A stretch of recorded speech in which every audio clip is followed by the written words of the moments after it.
What's going on, everybody? Welcome to the TheFailed podcast. Yes, it looks a little bit different. Well, no, it does not look different. I was going to say this is the typical way that it looks, but we're just going to sit down at this table today and we're going to introduce y'all to Daniel, my man. Daniel, how are you doing?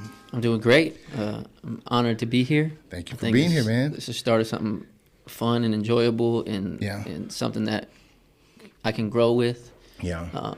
I love this show. I love the idea of the show. I'm just happy to be here. Yeah, thank you, man. Yeah. So as you know, you're probably hearing him and you're wondering what kind of language is he? What's he talking? Is he Sam's guest? Usually, Daniel, who's the people that sit there are guests, right. And I interview them and we go on this long conversation about life and failures. And yes, in essence, that's what we're doing. But you're going to be more than a guest. And so I want to say thank you for coming on the TheFailed podcast and kind of believing in what we're doing. We're obviously going to develop some chemistry and the cadence that's going to happen between me and you through these mics. And my hope is that we can say and communicate some things that can help some people, but it'll be more back and forth. Whenever I do interviews, it's always mainly one direction. Right. I jump in, I'll say a thing or two, but it really is to highlight the guest.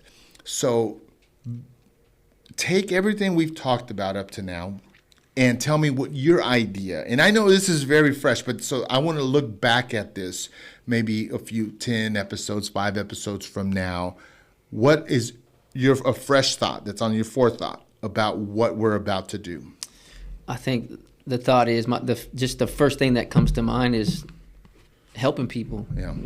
Yeah. And just I think you speak about it a lot, and I relate to it. Is like the storytelling aspect and the conversation aspect, and what that means to people and to growth and to connection and community. So that's the first thing that comes to my mind is like just the stories we're able to tell, being able to use my voice, our voices to not really inspire change, but just to build a community of people that know that there's still better out there. You can keep going. That's what I think of when I think of the idea in general of the TheFailed podcast. In general, is just like the idea that you can use something a setback to propel you forward. True. So that's the first thing that comes to my mind. Obviously, I want to roll out who you are slowly. Right. Your story is very interesting. It intrigued me as we've talked a little bit, and I got to learn about you. There's some depth to you, man. Like I met you through Instagram, and the guys at TFTI, and you rap online. You're doing this series right now. And what's your Instagram handle? So my Instagram handle is Dflo 224 DFLO. We'll put it right here. Say it again. Dflo 224. It's DFLO 224. A lot of times people they hear flow and want to put the W on it. Yeah. It ends at the O. I'll write it out for everyone in case you want to see what he's doing. But he's rapping, writing, and presenting it every day, and it's just like stuff that's like what you're going through, dealing with, how you're thinking and feeling. It's pretty cool. Yeah. Like I really like it. It's a good muscle to work out on a daily basis. That's a good way to put it. So give me a short intro on your name, your nickname, and a little bit about you, and then we're gonna jump into what we want this, perfect, this duo to do. So my name is Daniel Flores. That's where the Dflo comes in. Got it. It really has nothing to do. The Dflo comes in. It actually has nothing to do with rapping. Like, okay. I mean, very deceiving. It is. It kind of works together, right? But it has nothing to do with that. People have been calling me Dflo since I was like 11 years old. Yeah. Just because of the Daniel and the Flores. Put the D and the flow together. Actually, anybody can do this. They can call me that. Most people actually call me Flo. No, like all my closest friends and family, like they just call me Flo. Your family call you Flo? Mm-hmm. Some of them. Like my parents don't. What's your mama call you? Daniel. Yeah, my mom calls me Daniel. My parents call me Daniel, but like my closest friends, they just call me Flo. Oh, okay. Way before that Progressive commercial or whatever. What am I gonna call you? Yeah. So most people call me Flo. They call me Flo at work even because just it got out that my nickname was Flo, and then now like everyone, it's almost like a joke now. Thank you for tuning in to the Failed Podcast. I am your host, Sam Esquivel, along with my boy Flo. Yep, that's just giving it a test. Hey, I actually think it sounds pretty good. All right. Yeah, I like that. But a quick story. I grew up here, born and raised Fort Worth, Texas. Yep. I left for a little bit for college for one semester only. But yeah, born and raised here, Fort Worth, Texas. I've always been kind of like an introvert, I would even say, in some ways. I don't feel very interesting. I feel like I'm an introvert. But I've always also been like, when I say that, because like creatively, I've always been an introvert creatively. Like so me doing this, what you're seeing, is very, like when I'm rapping every day, it's very uncomfortable. Well, being an introvert, it almost makes sense that you're rapping. It almost makes sense that I'm podcasting, because it's a very controlled environment. It doesn't exhaust you because you're kind of feeding your own need and what you want to learn. And so it kind of makes sense. Yeah. You know what I mean? Because I'm a what they call a loud introvert. When I don't like you, I'm an introvert. No, I'm joking. But I'm a loud introvert, and that means that I do well whenever I can control the environment. Right. But I do have my anxiety. I do pull away. I do feel comfortable in my solitude, but it can hurt me at times. Right. But okay, sorry, I didn't mean to continue. Sorry, I feel the same way. Like that's how I feel. Yeah. If I'm in a comfortable space, I don't feel like necessarily introvert, but like, especially when it comes to like creativity though, I really like to like seclude myself and like lock in. Like I'll even because I record my stuff at home. Yeah. I'll get to the point where like, if I can hear my fiance in the other room, I'm like, hey, can you I don't know why. Like I have to put headphones on and just like lock away. But yeah, just to wrap up a quick version of a story of myself. I've been been doing music now for, well over maybe 10, 15 years now. Like, man, you started when you were 5? No, I'm joking. Looking young over there. I'm older than I look. I get that all the time. I'll tell you that. I'm older than I look. But I've been probably since like 2009 is when I first 2008, 9 is when I first started recording some music. Do you look back and you're like, man? Oh, it was bad. It sucked. Yeah. 100%. It was terrible. I look back at old episodes and I'm like, bro. Yeah. No, it was really bad. Do you still have old recordings? I know you have stuff online that people can listen to. I still have, personally for myself, I still have one of the first CDs that I ever made. Like, it's really bad. Like, nice. I want to hear it. Even to the point, it's bad from like how it sounds, like the audio, like none of it is good. Like the flows are bad. Some of the concepts are pretty good. Yeah. I will say that. Like the concepts are good, but I wasn't able to. I'm gonna move your mic. You keep going. I'm gonna leave it right. We're gonna live with it there, guys. Okay. We are trying some audio stuff in this episode, and so we're hoping that we hit it on the. That we just make this episode sound and look good. So sorry. Go ahead. No, we'll keep going. It was really bad. Yeah. But it was never like, it was still fun. So I didn't know it was bad. It was enjoyable. So I didn't know it was bad until now. I can go back and be like, dang, that sound like my recordings didn't sound good. My mixes didn't sound good. None of it was good. But so when you're recording now, and you're putting it on Instagram, can I clip? I'm gonna clip one. So I want you to tell me your favorite one, like off the air. Yeah. Send it, and I want to clip it. Like I'm literally gonna pause the show right here. And we're back. Yeah. I'm going to put it in right there so people can just get a taste, and then I'll give you a plug. Because I like it. I really think it's inspirational. It's very, like, you're really talking to yourself, like, pretty honestly. Yeah, it's all it is. That's a hard thing for a lot of people to do. I think musicians and rappers and writers, they do it, and it almost seems like an easy thing for them because that's their fuel. Yep. But for normal people that they don't have the pen to kind of release that, it's hard. Yeah. I think for me, writing is the path to all of it. For me, I've learned that throughout my life now. It's like that writing is the path to like finding myself, and that's what I've learned for me. Yeah. But you're exactly right. Some people don't have that outlet. Yeah. But I think if you really dig deep enough, you can write. Anybody can. That's just for me. That's what I believe. That writing is the path. Now, when you write, or you have your notepad and your pen, is that how you normally take notes down, or are you doing it on your phone? So. I do both. There's something like I almost feel spiritual about putting the pen to the paper. Oh, for sure. Yeah, something feels spiritual about that for me, so I do enjoy that. It depends on the setting, though. Sometimes I'll type my reps into like the notes. So nowadays you can connect your phone to your laptop to, if you have Apple or whatever. There was a story about Kanye where he went to rap or something, and all these old school guys were in there, and he pulled his phone out, and he's like, "Okay, guys, I'm ready." He was about to start reading it, and they were like, "What are you doing?" It was so new at that time for him to type it out and read it from his phone, but now it's like so normal. I think that's more normal than writing on paper now. Yeah. Because it's just less friction, because you can just dictate it and people then do that too. Fix it later. Will do voice record and stuff like that. I do that sometimes too with like if I have like a melody in mind or something, I'll just pull out the voice recorder on my phone and just kind of, sometimes I won't even use words. I'll just kind of ramble it into my phone and use that later. I have a funny question for you. What's that?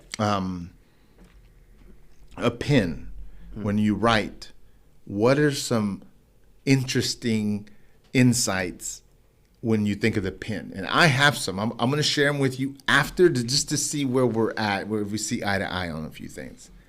Like, I don't know. I don't know if I've ever thought about that. That's an interesting question. Okay, let me prompt you. One thing that's random about me is I write in all caps. I don't write. You write mad? Loud? Yeah, so I write in all caps. Everything I write is in all caps. Really? Yeah. So I still write in cursive a lot. There's a story behind that, but we don't have to. If you want to get into it, we can or not. But yeah, I write all caps everywhere. Anything. I did. Be quiet. So it's funny. So I'll write in caps, but also lowercase. Like, it's hard. Let's see.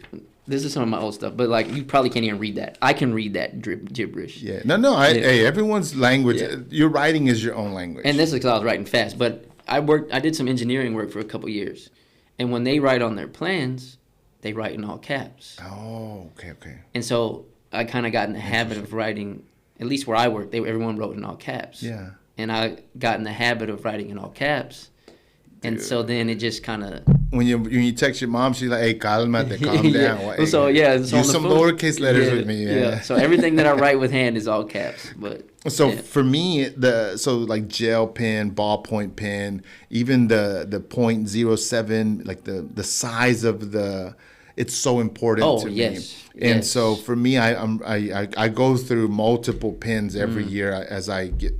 Depending on how I'm notating and what I'm writing, but sometimes I need to make small notes, and sometimes I need to make big notes. Right. But they're all different. So there's certain pens that work for me. There's certain pens that don't, and so I'm really particular about the pen that I do have. This is a .7 mm, so this is a fine print.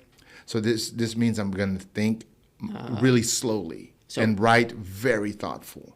When there's bigger, bolder, quicker, it's just gibber. Just note that. So this is more thoughtful. Are you a gel pen guy, or what are you? Ballpoint. I mean, gel to me. I don't like gel. Yeah, man, I hate the smearing of it. They fixed it a little bit, but it does bother me a little bit. But anyways, that's what I wanted. Yeah. That's actually some great insight. But don't you be talking to me in all caps. Yeah, all caps. Yeah, it's all caps. I'm a ballpoint pen too. I can't. If it's not a ballpoint, I don't want it. Yeah. And there you go, guys. Yeah. And so, pen talk. So we're gonna try to introduce this segment. We're gonna try to do this, and so I showed you what we're gonna do. Mm-hmm. What would you call it? Like, just because you flow. Come on, flow. I mean, let's come up with a name for it or something, right? But I mean, I think I don't know what I'd call it. I'd call it just it's like a conversation starter. You know what I mean? Yeah. It's a quote conversation starter, Having ideas for that's a good thought. We need a brainstorming session about what we would call that. But yeah, I think it's a great conversation starter, and I think it's a good way to it's almost like a segment. Yeah. You know what I mean? I'm going to give you mine. Okay. Got it. Here we go. Let me see, let us talk, and let us learn. Oh, that's... Okay, I just did that right now. Yeah. All caps. I did it in all caps, bro.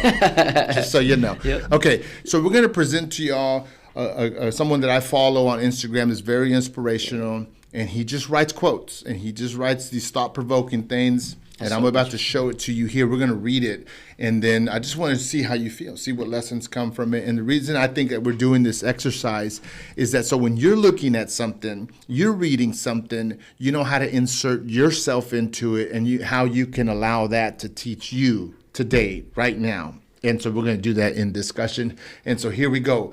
Biggs Berg. It's on top. You can see got the little blue check mark. I've been following him for a while. And all he does is write like this, dude. Black background, white letters. That's it. There ain't much to it, but it's very thought-provoking. So here's the first one. Holding grudges doesn't make you strong. It makes you bitter. When you hear that, what comes up? A lot comes up, actually. And this is the first, I do just want to point out that we're reading this, like, first thing. Yeah, I saw it a little bit, but I haven't thought it through. Yeah. It's happening now. Yeah, just at first This thoughts. is live, not live. Yeah, these are fresh thoughts. For me, when I first see that, it kind of trips me out a little bit. Mm-hmm. I'm like, did you do this on purpose? Because something... You talking to me? Yeah, like something I just wrote recently in a verse was, I think, I just literally just wrote it, so I might say it wrong, but I said, life is too short not to love. You'll never break your chains by holding on to a grudge. I think something along those lines. Yeah, explain. I just wrote that in my, think literally the last verse I wrote, or 1 second to last, something I wrote very recently. Well, hold on. Don't lose your train of thought. In this quote, for it to work for me, I would change strong to better. Right. That's the only thing, because it plays real well off of bitter. Right. So don't hold the grudge. It will make you better. It makes you I think that's better. an interesting way to look at things, too, because in a writing term, in creativity terms, I think that's an interesting way to look at, like, how would I change that, or how does it connect? What would I say that connects more with me? Yeah. Because ultimately we're all saying the same thing, but how does it connect? So I think, though, for that, as far as the actual quote goes, holding grudges, I don't really see the benefit in it, because it ultimately, holding grudges hurts yourself more than anything. Yeah, the other person's out there having lemonade, man. They're like, we good. Yeah, if in some experiences in my life where I've held grudges, it's held you back for a long time. It's held me back for a long time, and that saying it makes you bitter, I can relate to that 100%. It's be a long story to go through that, but there's been times in my life where I've held on to grudges that, like I said, that the other person, it really had nothing to do with them. It was all me. Yeah. And I had to look at myself and let go of that to free myself from that, and to replace your strong word to get better. Yeah. I think that just holding on to a grudge, you're basically putting a shackle on yourself and tying yourself to the ground. Have you ever poured some milk and not thought about it, and it was a little bitter? I don't even. Boy, I hate that feeling, boy. Yeah, I don't even like milk. Or cheese, you just name anything, it. Yeah. Has that ever happened? Yeah. What happens, bro? When you drink, I'm like, what? Why didn't I check it? Why didn't I look at it? Why didn't I? I have all these insightful things in hindsight. Right. But when it's bitter and you identify that bitterness, it's coming out. Oh, yeah, you're not going to enjoy it. And that's just like a natural reflex. Yep. And then for me, when I read this, we have lost that natural reflex not to carry grudges, because there's no way to know. Yep. And it's like, it's going to bother you. You wouldn't like it if it was food. It would stink. It would be ugly. And you'd know immediately. And you would know immediately, and you would get rid of it. So for me, it's like, if you identify that you're holding a grudge, you're mad, get rid of it. Yep. Like, for some things, there's not an easy solution. Like, there's not an easy to do. For me, if it was bitter milk, you'd spit it out. Yep. If it's a grudge that you're holding, get rid of it. Yep. I don't know. That's how I would look at it. I agree completely. And sometimes it takes work to get rid of that, though. It's not an easy process. It's not just, I feel it, I can let it go. Sometimes, even still to this day, I feel some of that creep up. Oh, you know what I mean? That bitterness creep up. Yeah. But once you become aware of it, once you're aware of it, there's no reason not to try to change and the honesty is, I'm really good at holding grudges. I have been bad to myself. And but the point is I can identify it, because I know. I'm just like, oh my gosh, Sam, get over it. Right. Like, even if it's justified, even if they did it personally, they did it, whatever, dude. At some point, I gotta turn it off. What good does that do for you? No, what is it holds you back. Yeah. It's keeping you from what, your peace. Yeah. It's keeping you from your happiness, from your joy. Like, in my aspect, it was creatively. It involved musically. It shut me down musically, holding on to that for a while. And so it just, I don't know. There's no benefit to holding grudges, really. So if y'all got a grudge, man, identify it, deal with it, and get rid of it, man. Like, for real. Don't let it sit there too long. And so another thing I will say the last thing I'll say before we move on, if it's with another person, like, you can have that conversation if you have to, you know? That's a true sign of a good relationship. Yeah. If you can only talk to people about good things, maybe that's not a deep relationship. Right. Yeah. Categorize it in the right place. You have to be able to, if it's close enough person, you can be able to have that conversation. Like you should be allowed. You should be, and you would know. And it's one of those things. It's freeing yourself. Yeah. Even if they don't agree with the conversation, at least you know that you said what you needed to say, and now you can move on. Yeah. All right. Let's see the next one. Here we go. I'm going to let you read it. I'm going to stay looking this way. All right. Realizing certain people can stay in my heart, but not in my life, has brought me peace. Wow. And let's talk. And it's working, bro. I'm just saying. I wrote the thing down and I'm kind of rolling it out. Let's talk about it. What does that say to you, man? I was going to ask you that. I'm going to feed off of you on this one. I'm only going to respond to what you say. I would say it's okay to love people from afar. That's what comes to my head when I hear that. It's okay to love people with a little distance, because not everybody. If you're on a journey, everybody has their own journey, right? And not everybody fits into that journey. And this also kind of makes me think of, like, sometimes you got to do an inventory on your circle or people that are close to you. You know. Tell me what you think about this. I don't know where I heard it from, but someone said, in your later years, you're very fortunate if you have 5 great friends. When you're young, you think it's going to be a lot. But really, I've learned the inner circle is super small. Yeah. Oh, it has to be. How do you describe your inner circle? What have you done to maintain a healthy inner circle? This is the people that you live up closer than everyone else. Yeah, I mean, there's a quote. They say it all the time. You're the sum of, like, your 5 closest people, or something along those lines. I know I've heard it. I've actually felt like I've been hearing it recently. That's such a deep statement. Yeah. I don't know. We might get into it. Give me your thought. So, I mean, I think the thought of my inner circle is I'm still working on it. You know, for me, I think you always kind of have to reevaluate it. I know maybe in the last few years, I've surrounded myself with some good people, but some people that aren't necessarily lined up, where our visions aren't aligned. Yeah. And I've had to realize that really recently. I mean, literally maybe the past 6 to 8 months, you know, realizing, like. So you've done a lot of growing this year. So this past 6, 7 months. Yeah, I mean, really, even since the beginning of, like, the year, even. Really? You know, it's been a constant reevaluating, like, who's in my life. Yeah. Does it align with where I'm trying to go? And I think that's what I think. What was something that didn't align? Like something obvious? So for me, this has been, like I said, it's been the last 6 to 8 months just in my personal life without getting too much in depth. We got time for that. But it's been just like aligning my habits and my vision and my work towards where I want to go. And I think for the last 6 to 8 months, it was more of just like, or not like in the last few years, almost since COVID even really, I've just been kind of stagnant. And it's just kind of been a little off and on type thing, you know? And so I was kind of, some of my people, if they watch this, just still, I love you, but they're just not aligned with where I'm trying to go. That's hard. Yeah. It's because really sometimes hard. I just like hanging out with people. Yeah. But that's just a different circle. That's a different category. But you can still have that, right? Yeah. Like you can still have that bucket, but you have to just know and prioritize what's most important. I just don't share with everyone the same. And I've gotten to that point too. And sometimes we're on autopilot and we just share with everyone and you're like, man, I just released too much energy and didn't get any in return. And even with that, now we're getting somewhere too, because even with that, right, like I realized that I was kind of being... Let us learn. Yeah. I realized even with that like I was kind of like trying to force some of my people to do some of the things that I was doing. And it's like... Because I'm seeing it help me, and I want to share. This is working, and it's to the point now where like I'm turning them off. Yeah, that's hard. Yeah, because it's like that's a good point though. They're not aligned with that. That's like they're not trying to hear anything that I'm trying. Now it's almost like causing friction. Yeah, yeah. And so You almost need to be passionate about something in order to really test what motivates someone, what they're really interested in, Yeah.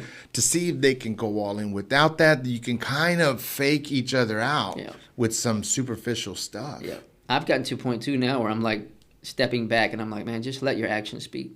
And if it influences them and inspires them and they want to come along and they want to do some of these things, like, then let that just happen on its own. Because I had a light bulb go off. Go ahead. What? I had to learn this the hard way. My energy level is high sometimes. And with me and my wife and discussing, I've come to this realization that if my energy isn't matched, I have to stop. Yes. I'm like, I can't, and it's with all kinds of stuff, creative, business, habits. I'm like, dude, if you're not more excited than me, then I'm done, like, contributing. It could just be me problem solving or saying, do it. And if they don't have more do-its than me, then I'm done, dude. But I've been victim to that a lot. It's hurt me. It's wasted a lot of my energy. Yep. And so I think to tie that into this quote here is that, like, sometimes on your path, on your journey to where that you want to go, you're going to have to, people can stay in your heart and you can love them from afar, but you're going to lose some people, at least on that path. And you kind of alluded to it too. There's other buckets of life where you can, that's not saying, forget you, I don't want to talk to you ever again, but it's like, you gotta be ugly. Yeah, you don't have to be ugly. You can still love them, and I think that's the heart aspect of this. Yeah. But if they're not feeding, like you're saying, the energy that you're talking about, if they're not matching that, then that's going to take from your peace. And so at what point, like, there's a cost exchange there. You know what I mean? So and that's flow. Yep. Yeah, all caps. Yep. Here we go. Okay, I'm gonna take this one. Got you. And it's just you just feed off of me. Got you. Okay. Let's do it. And I hope I did good on the No, last I think one. that was great. Here we go. Here's the next one. Big Berg. Wait, that's the same one we just I did. went the wrong way. Yeah. Okay. Here it is. What the heck? Holding grudges. Okay. Boom. It looked the same. It still is. It is. Let's see. I double clicked it. It's okay. I double photographed it. Here we go. Okay, stay humble because I've seen people become what they laughed at. Okay, dude, when I read this, I'm just thinking, like, when you look down at people that are struggling, when you look down at people who aren't where you're at, and you're just like, just learn, and it sounds good. Yeah. It kind of connects to the last one too, like to motivate someone. I just want you to be better. I just want you to be better. And it's just like respect where people are at. Yes, we want to help. We want you to come out of it. We know there's a better way to do things. But sometimes just respecting where someone is necessary. And so when people hear the word humble, they think it's about, like, I'm humble. Saying it is not enough. Behaving it is the key. And sometimes I do be, casting a little shade, and I have to shut my mouth sometimes and say, you got to check your ego sometimes. I mean, I think it's very natural for us as humans to let the ego in sometimes, especially in like a creative pursuit or like an athletic, like, you know what I mean? When especially if someone's like lifting you up, people are telling you, oh, it's good. That's a tough thing sometimes in this line of what we're doing, Yeah, man, I just picture like a very sad situation. Like, this is the person that has to stay humble will lose at business, make some bad decisions, lose a home or whatever, and then have to go back to the old neighborhood and be like, hey guys, and then those guys are like, hey, what's up? How you been? Yeah. They kind of help you in that time when you're down.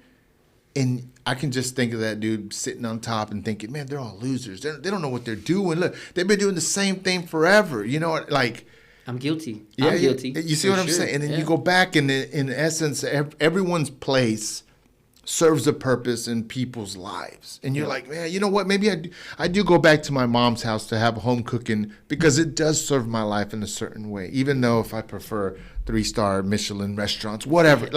There's something with going back to the old church with the old pews. Like, there's something to that.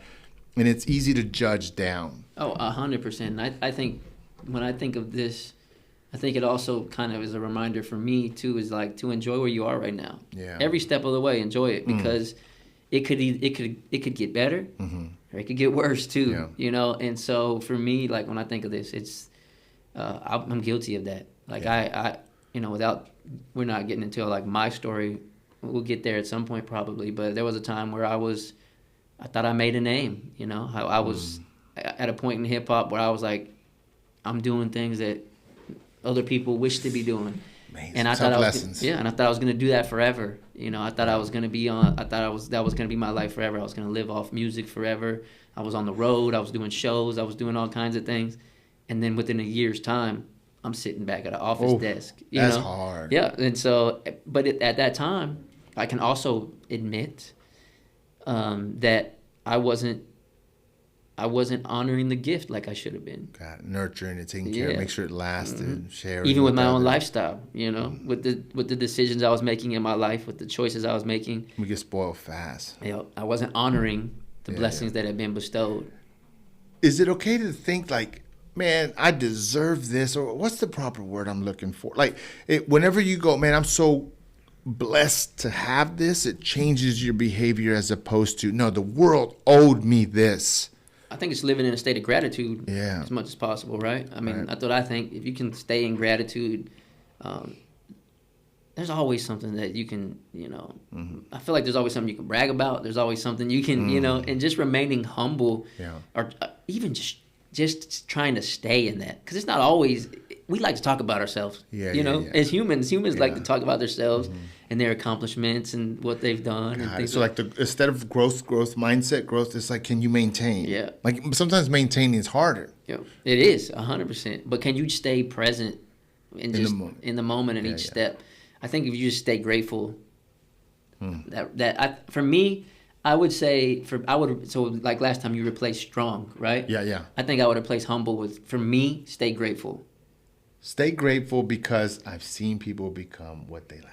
I think I would replace that. That's just how I get how humble fits, but for me, if I stay grateful, if I stay in gratitude and just grateful, like I'm more loving to others. I'm more, you know, I'm more loving to myself. Yeah, I'm more, you know, that's how. And when people are grateful, it makes me laugh. In the last interview I had with Rick, we were talking about being grateful every day, and sometimes we just connect that to accomplishments and growth. I'm grateful for this 100, but I'm not grateful for the $25 anymore. Right. Like it's always. So I almost feel like we also have to be grateful for things that are established that almost seem like nothing to us because I'm way past it. But you know what? I am thankful for this water today. Well, let me ask you this: how do you feel about saying stay grateful about things that aren't even going right yet? Yeah, see, there you go. That's a different mindset, but I think that's important too. You know what I mean? Like, stay even grateful for the struggle, grateful for the look at what are the lessons that are coming. Correct. How you self-talk and how you keep motivated. Yeah. That's a little harder. Maybe sure. Maybe that's something that you have to intentionally tell yourself too. It's like, what's going wrong right now? Like you're already grateful for all the good things. Easy money, write it down, move it. What's going wrong? But see, that's easy, right? That's what you said. It's easy to say, I'm grateful for my house. I'm grateful for all the things that are going right. Yep. How can you find a way to be grateful for the things that aren't going right? Dude, that's the let us learn. Yeah. I'm going to leave it at that. Yeah, that's what I like it. I try to think that way. It's like what you said. It's hard. It's very hard to do that. Okay, here's the next one. Do you want to attempt to set the parameters for the next one? I can try this. But say it now before I click there. What do you want to do? No, not see the conversation. How do you want to handle the next slide? I'll give you an example. Okay, got you. Yeah. One example would be on the next slide, we're going to read it. You say one statement, I say one statement, and we move on. But it can be anything that's come. Do you have anything fresh? We can go with that one, but not like that. Yeah, no. Okay. I'm more in the mindset right now of just reading it and seeing what I think of. So we're not going to go deep. We're not going to go back and forth on the next one. Just give me one thought. And then period, and then I'll give you one thought. So one thought. All right? And then, guys, if you're watching this, why am I doing that? Sometimes that's all we have enough time for. Clarity and focus on one thing is hard to do, but it makes it easier for you to make it a goal or make it like, I want to do this, and this is how simple it is. So we'll see how it goes. Good luck. I hope it's not one I want to go in depth I hope there's a slide. Yeah. Okay, there it is. It's possible that the people you believe in to be supporting you are actually holding you back. I get this is not part of the statement, but I see how it kind of connects to a few that we talked about. But aside from that, your go. Let me read that one more time for myself. Rapid flow. It's possible that the people you believe to be supporting you are actually holding you back. That's interesting. I'm trying to think that one through. And if I only got one thought, I want to make sure I get it right. Do you have anything on your mind? Yeah, man. If you're ready for your one thought, let's go. No, I was trying to see how you processed it and how fast you get there. And I want to use that as an example. Sometimes our mind hesitates a little bit, and it just shows you, like, sometimes you don't need to think something that deep. Yeah. And see, that's the me deep, as a person. Deep, yeah. And then gut. Yeah. Okay? And so we're here. You're very, like, what's another word for, like you're brainy, but not brainy, cerebral. Yeah. Because of how you write and stuff. Yeah. And so to be able to switch to gut is hard for people, hard, especially if you rely on this. Mm-hmm. But then it works the other way too. People who just work on their gut, like, well, take it. Take Sometimes the risk. You need to think. They have a hard time switching up here. So I'm letting that one be an example. But to get a flow between your gut and your mind, and you're like, and you know when to use it and how. That's also in training. That's also a let us learn, right? It's very difficult. And so here, for example, there's people that I share my big dreams with, and they say, calm down. Okay? And I can identify them, and I'm so easy to do that because I feel like it helps people dream. I'm like, hear me dream, because I'm trying to motivate you to dream. Yeah. But I've seen how they've responded, and I've seen, like, okay, they're not helping me, because I'm not coming here for direction. I'm not coming here for advice. I'm coming here because you're my friend. I just want to share my dream, pump me up, and then send me into the world. What's going to happen is going to happen. Yeah. Period. For me, I think when I think of this, I think of the first thing that I think of is that there's a lot of, like, nowadays it's really too easy to look like people support you when it's really like button. Yep, that's not. Yeah, exactly. Yeah. It's real. That's what I think of when I think of this, and that sometimes you can buy into that when that's not necessarily where your thoughts need to be. If that makes sense. Does that make sense? What I'm saying, like, it's sometimes you can buy into, like, love that's not necessarily real. Yeah. You know. I always think I said it in a rap or something before. Like, you won't find love in a double tap. And that's true. You get a heart nowadays, all it takes is to tap your phone twice and you move on to the next. And so when I think of that, when I hear that, I think of, like, sometimes it's like there's a lot of fake support out there, because real support is like someone that's going to come on and truly, like, lift you up and be there. Yeah. Even through the struggle and through all that. So that's what I think of when I hear that. That's kind of a tough one, though. You put a period on it, and then No, that's the period, right? Boom. Yeah, we're done. That's a little hard. That's harder, but yeah. I think that's a good exercise when you're exploring your thoughts or you're exploring something that you need in the moment, like, to be able to land on it and say, I'm going with it. Right. Yeah. It's okay to trust your gut, man. It's okay. It's very hard, but it takes practice. I thought you did good. How'd you feel? I think that's a good exercise, right? I try to do that writing-wise, too, sometimes. Yeah, just to write and say, I'm going to commit. I'm just going to go with my gut. Yeah. And not, because I think as a creative, I know I do it. And this is something that I struggle with, actually. So, like, to challenge me with that is something that I need, because something that I struggle with is overthinking. Like, I will overthink it to the point, this song, this line needs to change. I didn't like how that sounded. I didn't like how that was enunciated or whatever. Like, and to the point of, like, paralysis. You know what I'm saying? What is that? There's analysis paralysis or whatever. Isn't that it? Or whatever. So I would, to the point where I won't even put it out or I won't do anything because. So in the rap game, in the lyrical game and writing, there's verses that stand out from artists from years ago. You can ask anyone, what's a verse from, and they'll tell you, man, because it's just that powerful. Do you have one on the top of your head that you've written that you're just like, man, that was a gold pen, man, writing that?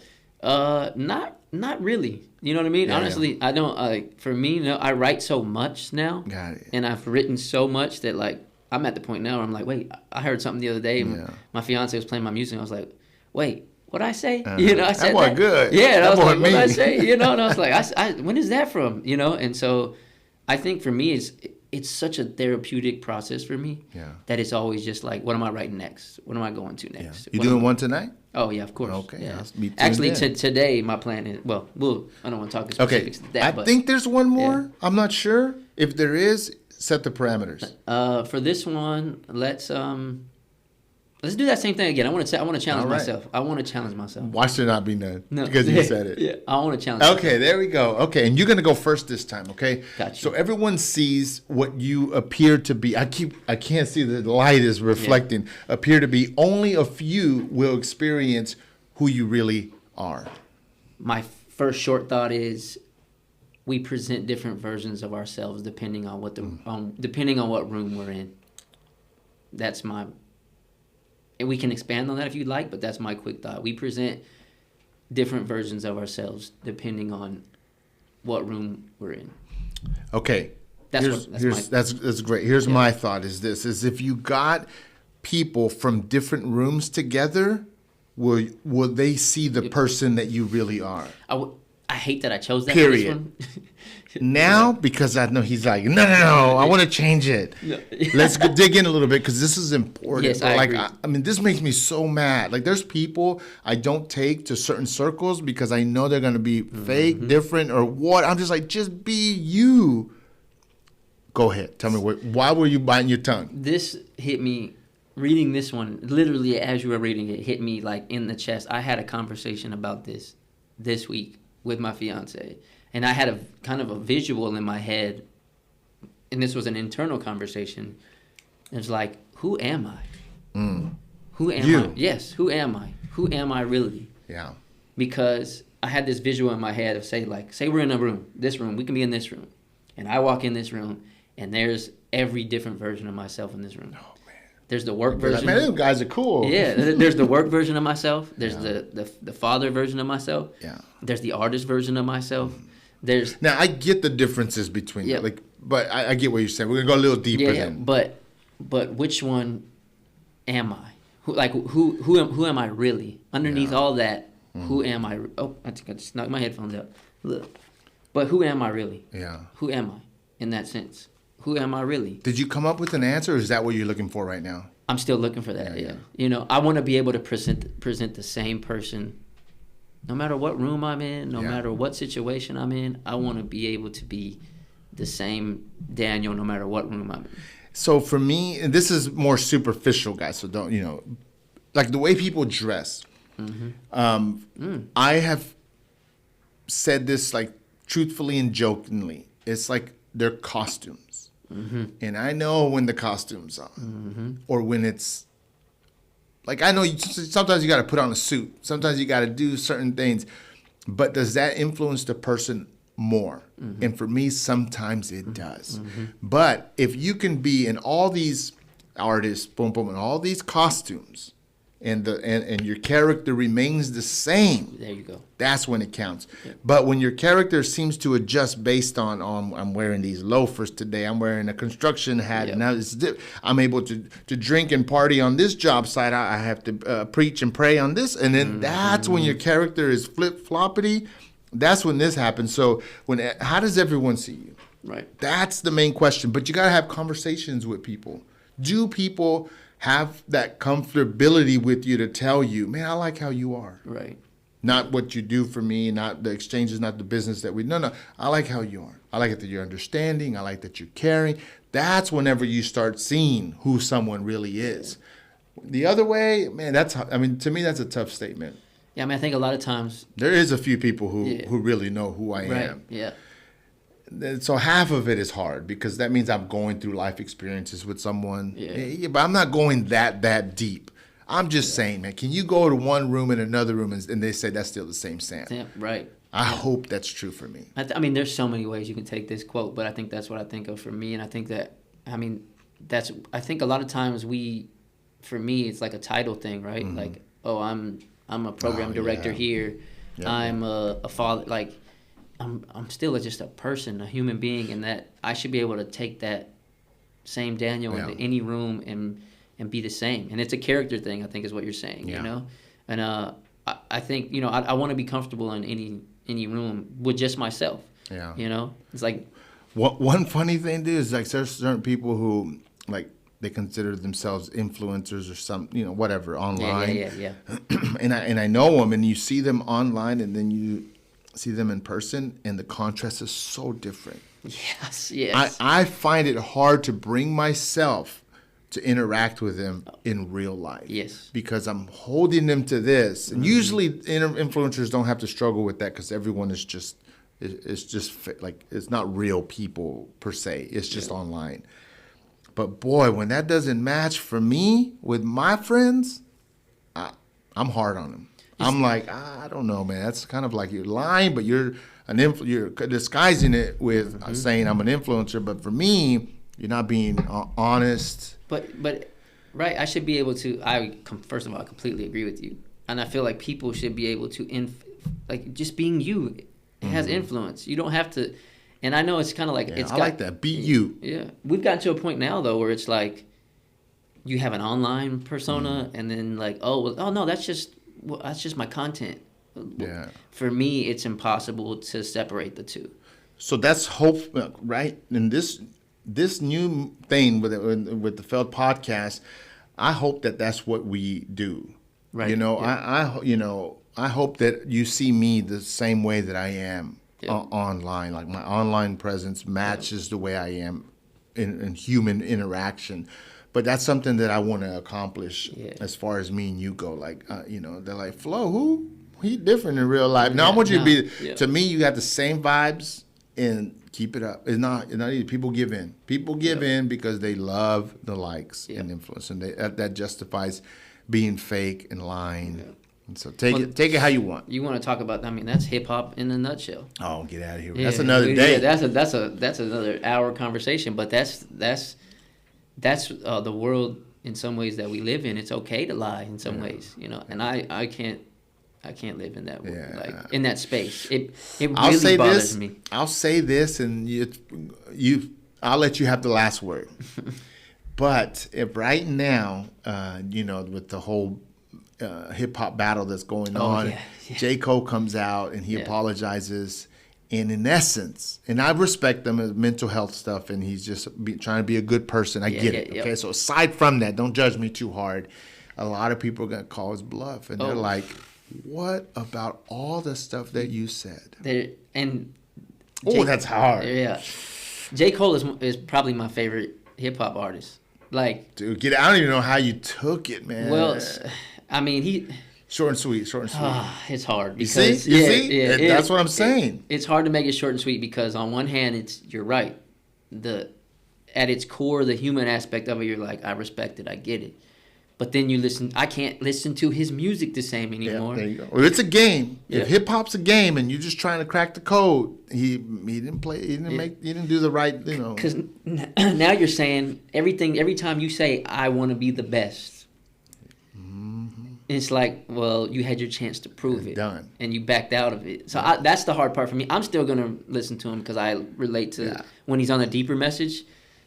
I have a whole issue with rap. I'm tired of rappers rapping about rapping, if that makes sense. Yeah, I get it. Like, okay, everybody can tell you how good you can rap. We get it. Mm-hmm. Like, tell me something else. Tell me something I can give me. I like something. Deep, thoughtful, lyrical type people. Give me something. Great production, stuff like that. Anyways, it's not a hip hop show. Yeah, it's not, but it kind of is because Flow is about hip hop. So we'll get into it. We're going to get into these subjects because I think they fit well with the Failed podcast format as far as like what is failure in hip hop and what does success look like, but we'll get into that. There's layers to it. It gets Let's see what the next one is. Success doesn't come from what you do occasionally. It comes from what you do consistently. I'll let you just give me a thought on this because we're trying to do 45 minutes and as you can see, we're at 50. We're a little bit over. We're about to wrap it up. Just give me your thoughts on that. That happened fast. I think of discipline when I read this. Yeah. Just discipline. It's not from what you. It's easy to do something, every now and then. I think of exercise too. Fitness. That's the greatest proof for for something like this. Yeah. But it also you can't lie. You cannot lie when it comes to fitness. That's what I think of when I think of this because if you think about it, fitness is a slow burn. You get results over time, not something can't work out once a week and expect to see a bunch of results. So it comes from what you do consistent, discipline. I think that's the last one. Yeah. Let me see. Boom. Yeah, that's the last one. So, guys, thank y'all. I hope y'all enjoyed that segment. Let me see. Let's talk and let us learn. That's awesome. That's we might change it. I don't know. We'll let Flo do his thing. You know. That's 3 L's from some. That was 3. Well. Yeah. We're gonna shape it up. We're gonna put a bow on that. We're gonna wrap that. Let me give a plug. Big Berg. There you go. That's his information right there. I read his stuff all the time. I wanted to cue him up just so y'all can see it. And thank you, dude, for doing what you do. It helps me think, helps me dig in a little bit deeper. I'm going to rewind here. Give me your closing thoughts on today, on our first episode, and then we'll see. I'll close it up. Hey, I'm a believer in. I enjoyed it. Yeah. I enjoy good conversation. I don't think there's anything better than a good conversation. So I enjoy good conversation, especially about growth. But I think it's something that in any relationship and anything takes time to build rapport and comfortability and like you said, a cadence. It's a process. So I think it's only up from here, man. The more we have conversations on or online, offline, the better it gets. So where can people find you? Instagram, I'm Dflo224, Dflo224. I use Instagram. Call like this. Yeah. Cool. Dflo224. I'll put it right there. Dflo224 on YouTube. I'm Dflo the Music. On TikTok, I'm Dflo Music. We're gonna link you up on every episode. What other in the description? Facebook, you can look up Daniel. What's that? Daniel What's Dflo. for? Yeah, for the horses. You still get around. Yeah. I'm joking. It's for the for the older generation. Yeah. I guess. MySpace is. I wish that was still a thing. I loved MySpace, but Daniel Dflo Flores. I think if you search Dflo, if you search on any of the streaming sites for my music, you want to hear some of my music. It is Dflo Music, Apple Music, Spotify. All that Dflo Music. I'm gonna link you up, my man. Thank you so much. I really enjoyed our first episode, guys. Stay tuned. We got a lot coming up. If you watched this and you enjoyed it, send us a DM, send us a message. Let us know what you thought. This is about failure, guys. The Failed Podcast.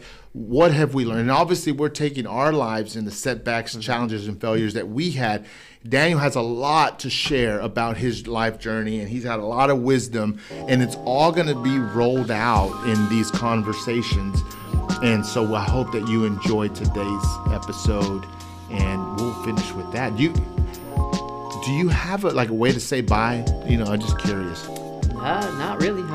Thanks for tuning in. If you watched, I appreciate you. Boom. Thank y'all for watching. Subscribe, and we'll see you on the next one.